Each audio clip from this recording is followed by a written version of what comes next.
Assalamualaikum warahmatullahi wabarakatuh. Anak-anak, kembali lagi dengan Ustazah. Nah, untuk kali ini kita masih belajar tema 6 subtema 3. Nah, sebelum kita mulai seperti biasa, kita baca basmalah bersama-sama. Bismillahirrahmanirrahim. Nah, baiklah anak-anak, tujuan pembelajaran kita hari ini yaitu mengidentifikasi alat dan bahan yang digunakan untuk membuat karya 3 dimensi dari benda lunak. Kemudian, mengetahui cara-cara atau langkah-langkah membuat karya dimensi dengan menggunakan bahan lunak. Baiklah anak-anak, untuk yang pertama ini kita akan mengetahui bahan dan alat yang akan kita gunakan untuk membuat karya 3 dimensi.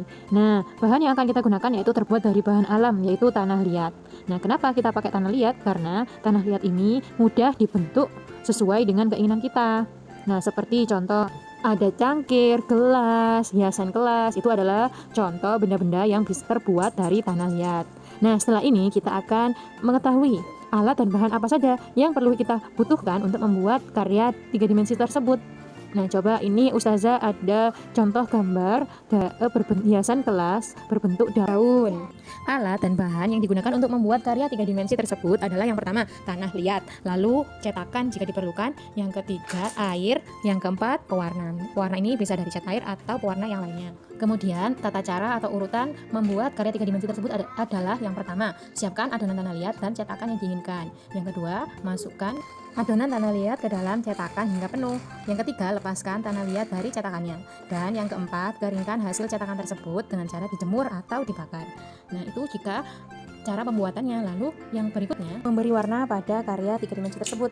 Nah, cara yang pertama yaitu siapkan cat airnya. Lalu kemudian cat karya tadi yang sudah dikeringkan. Nah, kalian cat sesuai keinginan kalian. Nah, setelah itu jangan lupa dikeringkan lagi sampai catnya sudah mengering. Maka hasil karya 3 dimensi kalian dari tanah liat sudah jadi. Nah, anak-anak, itulah cara-cara pembuatan karya 3 dimensi dari bahan tanah liat.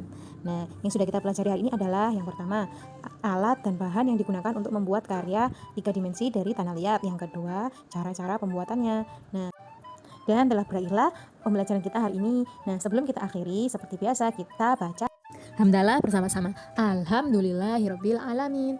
Nah, sekian dari Ustazah. Wassalamualaikum warahmatullahi wabarakatuh.